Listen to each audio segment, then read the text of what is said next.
Welcome to the Wingmen Show.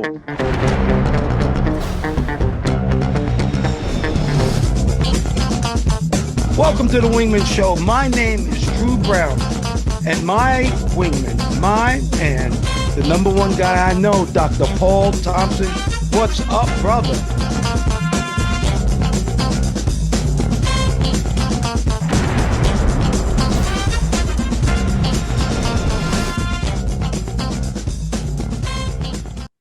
Welcome to the Wingmen Show. My name is Commander Drew Brown. My wingman is Dr. Paul Thompson, and we are floating like butterflies and stinging like bees. Rumble, you two badass jet pilots, rumble.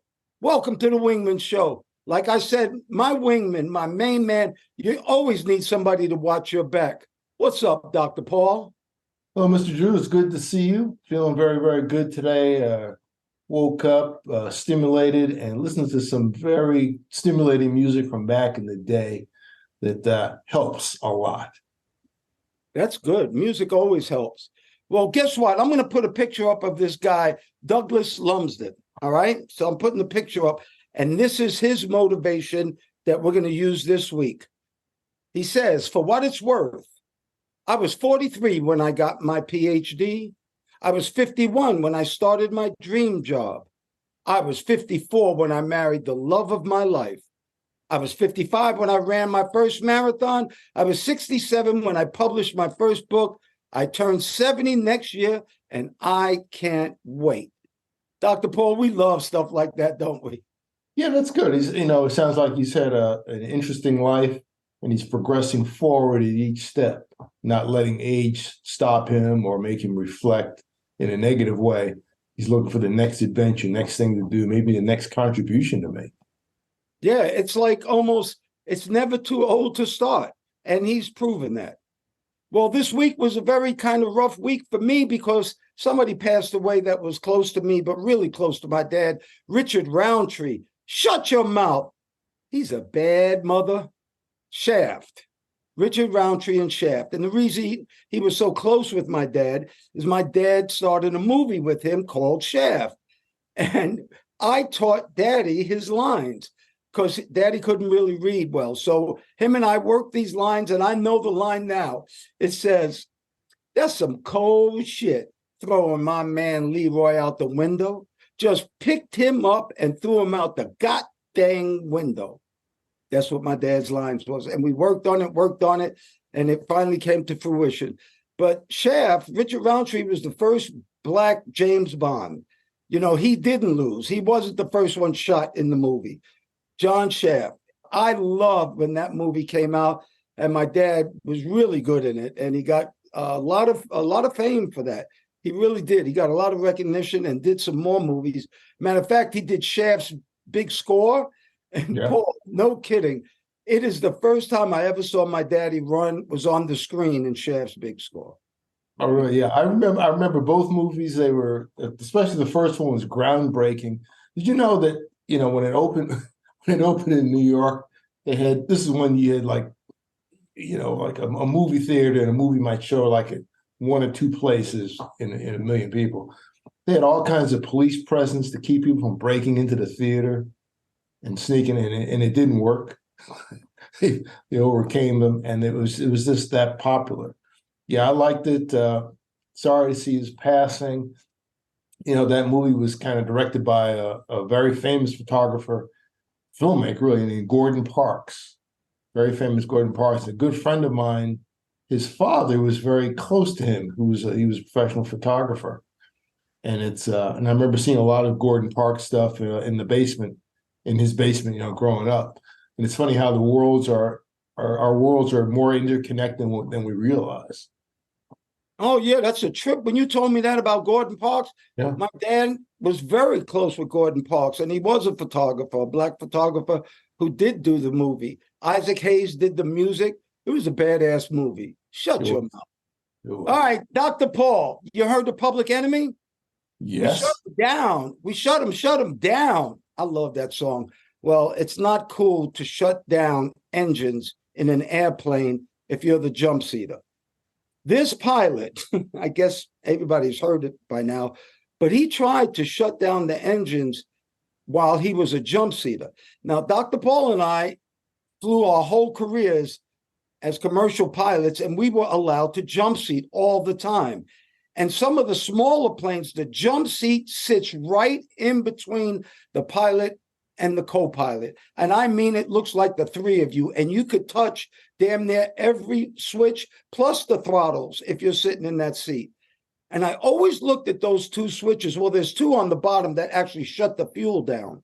He didn't go for those. He went for the ones up in the air, and he only went for the right one, but he pulled the fire. He wanted to pull the fire handle, which would have shot fire suppression into the engine, would have shut off the fuel, and it would have shut the engine down. There were two engines, so God forbid it did shut down. An airplane can fly with one engine. But this is real strange. And then his excuse, he's in a lot of trouble. But his excuse was he was on magic mushrooms. Now, the serious part about this, Dr. Paul, and I'd like you to expound, is that in the airline business, medically, you can't tell anybody anything because they will stop you from flying in a heartbeat, but especially mental.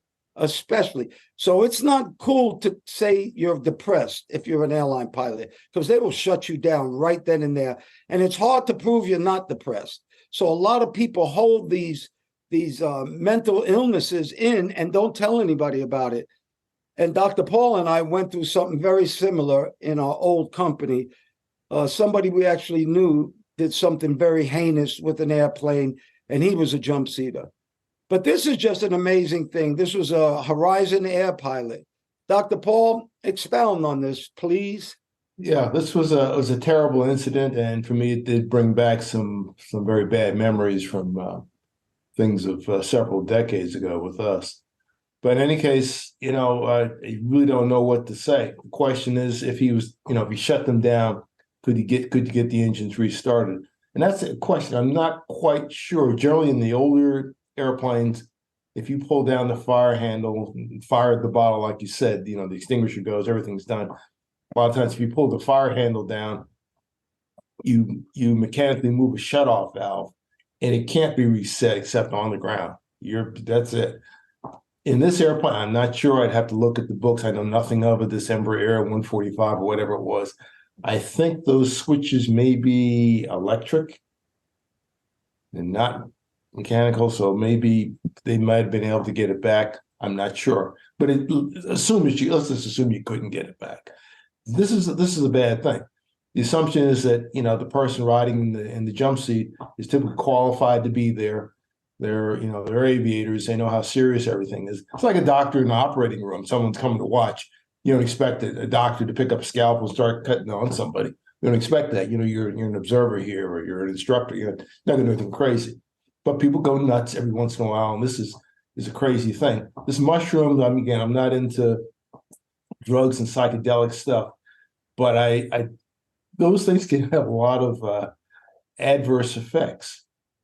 You can fly legally with a number of medications that come from the FAA. There's an approved list of conditions you can operate with, and there are things that you cannot operate with.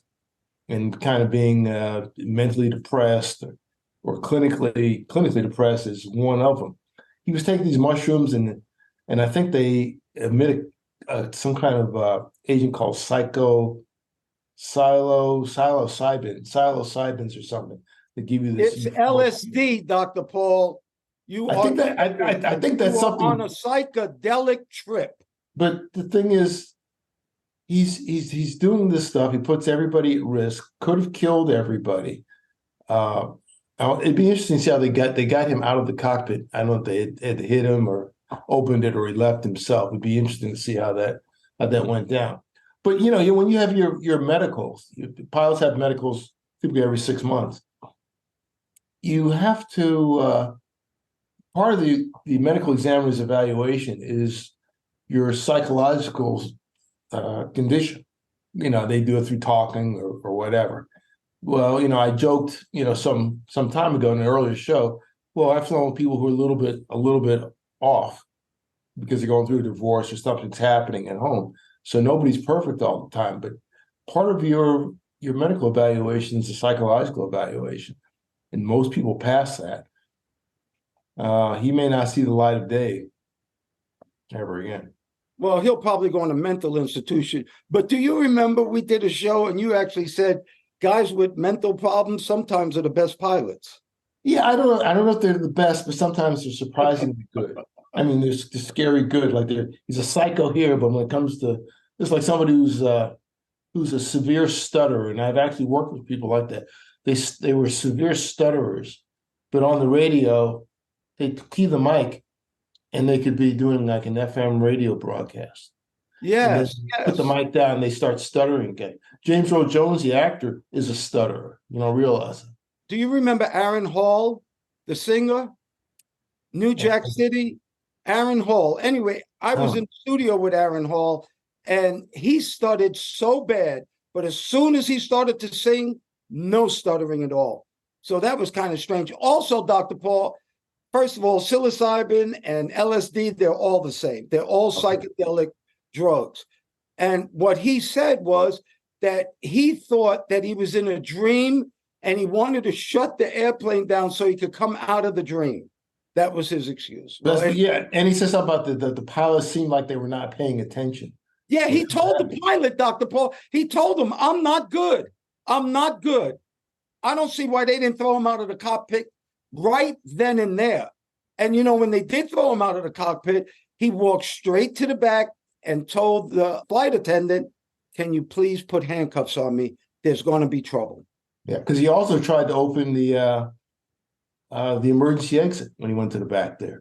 Correct. And as a pilot, he should have known that can't be open. So maybe that'll work for him because he definitely was not mentally there. All right, well, check out those badass jets we got behind me.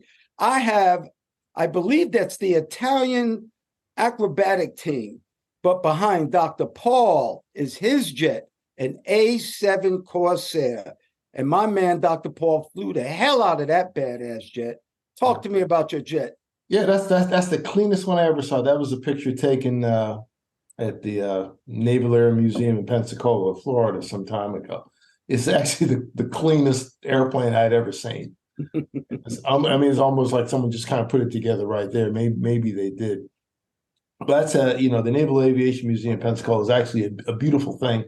And if anybody's passed on Throwing gets a chance to visit it, it's well worth your time. It's a great place to take anyone actually of any age, especially young people, but anyone. Take the family. Definitely. And Dr. Paul has a hell of a Wingman story for you at the end of this show. Matter of fact, just think of Ivory soap, 99% pure. And I told Paul the other day, I knew the CEO and chairman of the board, Brad Butler, of Procter & Gamble. First of all, Ivory soap was a mistake. But second of all, the secret is 99% pure what? They never say what is pure, what the substance is that it's pure. But Dr. Paul has a hell of a thing. And just remember soap. Just remember that. Anybody, if you're listening to us on Apple Podcasts, please write us a little review. If you're watching us on YouTube, hit that subscribe button. We really would appreciate it. And iHeartRadio, all the Spotify, anything you can listen to us, please do. And we have a newsletter on wingmenshow.com. Wingmenshow.com, and it's called The Gouge. That's like insider information. Really, I wanted to say this, Dr. Paul. It's shit you need to know. That's what The Gouge is. You can write us. We have a frequent flow line, and what we have is The Gouge, and that's shit you need to know. Dr. Paul, what was on the newsletter last week? It was how to find a job that makes you happy. Now, how can you beat that? You can't beat that at all. And actually, we have a frequent flow line letter right now, and I'm going to read it to you. Well, I'll tell you what he says, but he's a guy from New Jersey, Jersey City, actually, 32 years old, and he's living with his parents. He says it's real easy to live with his parents, but he wants to leave, but they're guilting him into staying. And that can be very, very challenging because your parents obviously raised you. But sometimes some parents don't want to let you go. And I think that is just terribly wrong. I think you raise your children so they have their own nucleus. In other words, they start their own family. And at 32, it might be time for you to move out and explain to your parents, it's time for me to have my own nucleus. But parental guilt is something to deal with. I'll tell you that. I'll tell you, you have to you love them and you understand. And what happens is parents get old and they get scared. And especially if it's a single parent, they get lonely. And the closest people to them are their children. But I've lived through this and I've seen it. Parental guilt is a bad thing, but you can get out of it because you're your own man. Dr. Paul, you have some advice for my friend in Jersey City? Yeah, that's unfortunate that his parents do that, but just like you said, that's not totally unusual. Some people will do that, and it's harmful for the child or the adult, at any age. If he can break his way, I don't know if he's the only child, that could make it worse, or it could be he could be the last child. Who knows? But in any case, it's kind of tag, you're it. And the problem there is that his life is kind of easy, but he may not be growing up. If he stays in that parent-child thing, you may stay as a child forever. And I've kind of seen that too. You may be 32 now, like you'll be the same at 42, 52, 62, 72. And I've seen that, maybe till the parent passes away. And then what are you doing? A lot of times, I say a lot of times, I've only seen it a few times, but then the person is lost. You've got to grow up too. And maybe you need to go away. You don't necessarily need to go to another country, maybe down the street, somewhere close. Maybe you got to get your money together. There could be a lot of things to it, but do you even think that way? If you've been taken care of all your life, you're not really, a fully functioning adult. So I'd say you've got to make the change real quick while you still can. I think you're a little bit old in some ways, but you're still young. In others, you need to make a change as quickly as you can. Growing up sometimes is not only physically, but it's emotionally and mentally. And if you are under your parents, you have a way to go to grow up emotionally, I believe. Yes. So anyway, here's a great one, Dr. Paul, because this is a very touchy subject right here, but it's something we need to talk about, and that's forgiveness. Forgiveness. And that's forgiving others and forgiving yourself. And sometimes forgiving yourself is hard. They did a survey and they did a study, and now they found out that forgiveness actually fosters better mental health. You can actually get healthier the more you forgive. So they did a study, and here are the 5 steps that they took. I'll just read them to you. Recall the hurt, empathize, altruistic gift. And that means giving the gift of forgiveness for no reason. Commit to that forgiveness and hold on to your forgiveness. In other words, don't forget. Digging a grave for somebody, bring 2 shovels because you're going to have 2 graves. Revenge, hatred, all those things are very bad for you, not only mentally, but physically, because they release cortisol. Now, stress is the #1 killer in America. And that stress comes from not forgiving. That stress comes from anger. But cortisol starts dripping into your body and destroying your organs. Forgiveness is very, very important. Now, somebody taught me how to forgive somebody, believe it or not, and this is a hard thing to do, but I promise everyone who can hear my voice, it works. It really works. Pray for that person that you really don't like for 2 weeks. Whether you mean it or not, pray for them and just ask for them to have everything that you want. It sounds crazy, but it works.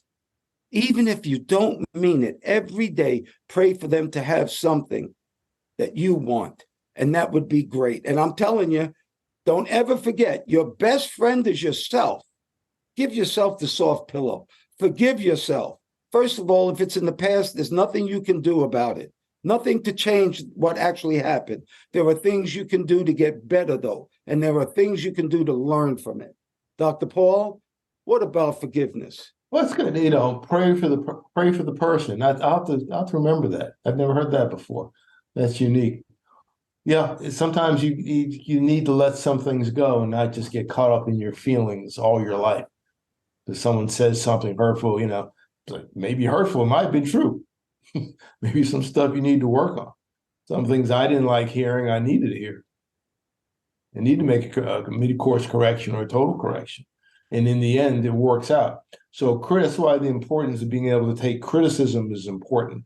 The forgiveness that's not really relevant. Hearing what you need to hear. But if something bad happens to you and the other person's still around, you may not forget, maybe you shouldn't forget. But if you just kind of keep it inside, like you said, that cortisol gets released, and it just, hate will eat itself. One of my advisors will say, hate will eat itself, and you'll start to eat yourself up. You can eat yourself up from the inside. You can rot from the inside, like a tree that all of a sudden collapses. It looks good on the outside, but it's really falling apart. So don't fall apart. Keep yourself going. Move on. Get on with life. We live to be 100 years old or 100 plus. In the big scheme of things, that's really not a long time. That's not a long time at all. So every day you spend in a perpetual funk and anger that you don't even remember what it's for. You're degrading yourself and limiting your life. So don't do that. And the worst thing is, Dr. Paul, you're not hurting the other person. You're killing yourself. The other person doesn't even know you're in this anger and hate. It does nothing for them. Always look after yourself. Let's change it real quick. Look at this T-shirt right here. I had to put this on. I had to put this up there. When I saw it, I was dying. It's amazing. The T-shirt says, "It's weird being the same age as an old person." It's weird being the same age as an old person. Katrina's mom is 88. She's in a residential home with other old people, and she swears, "What am I doing here with all these old people?" And they're just as old and better off physically sometimes than her. But she still mentally says, "I'm not this old." And I think that that's just great. Okay, Dr. Paul, you know what time it is. It's time for a Wingman PSA from the 11 facts in life. From fact number 11, patience, tolerance, and forgiveness are the virtues that set you free. Patience, tolerance, and forgiveness are the virtues that set you free. Yeah, there's that forgiveness again. There's that forgiveness again. All right, here's the gouge. Remember shit you need to know. Just write us at wingmenshow.com, wingmenshow.com, and get our newsletter and write us a question. But the gouge this time is 5 steps for longevity to live a long life. And guess who gave this to us? Sisters, 106 Shirley Hodges and 103 Ruthie Sweedler. They have 5 steps for living long. The 5 steps for living a long, healthy life, and these are from 2 centenarians. Number 1, get your steps in. Both of them walk around 5 miles a day when they were younger, and now they walk as much as they can, but it was 5 miles a day every day. Number 2, cultivate connections. Have a social life. Remember to be nice to your friends. Keep that social aspect around you.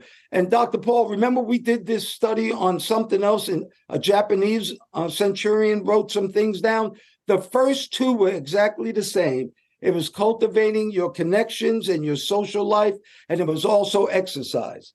Number 3, read widely.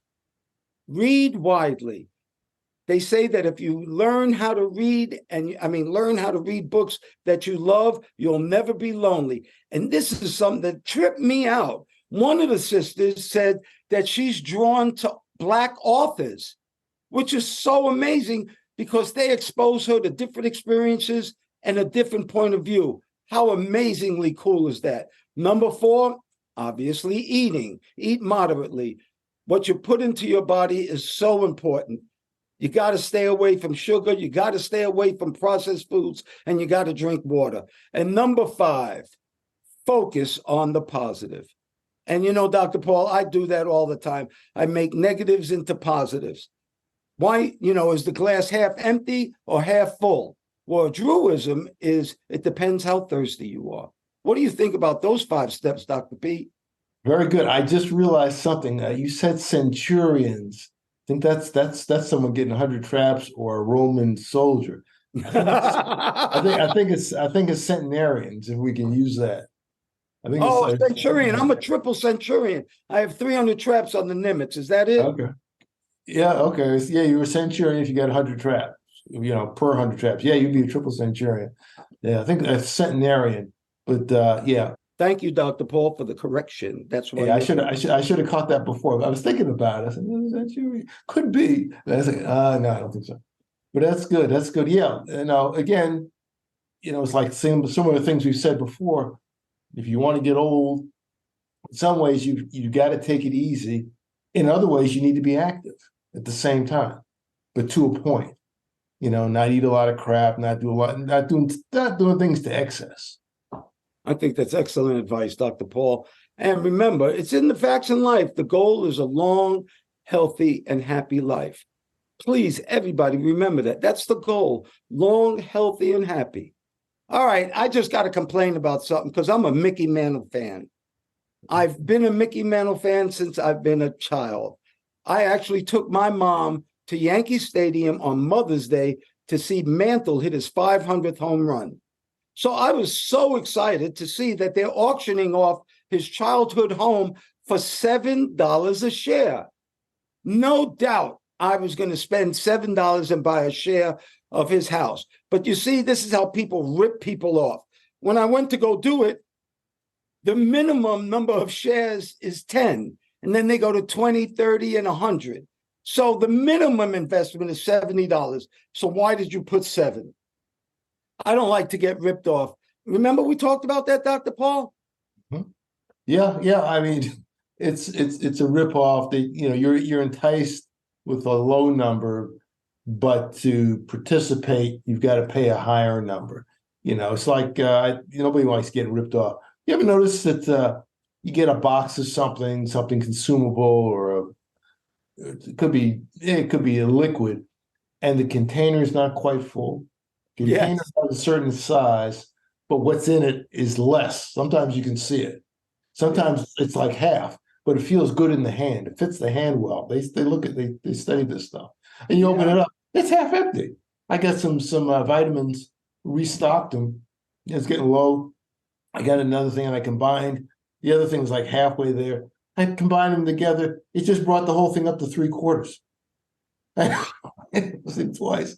That's like potato chip bags. You ever notice how big the potato chip bags are all blown up with air? That's why they all look so big. Yeah. I guess we said this also, Dr. Paul, for all our listeners. Be careful what you're looking at. Read what you're looking at.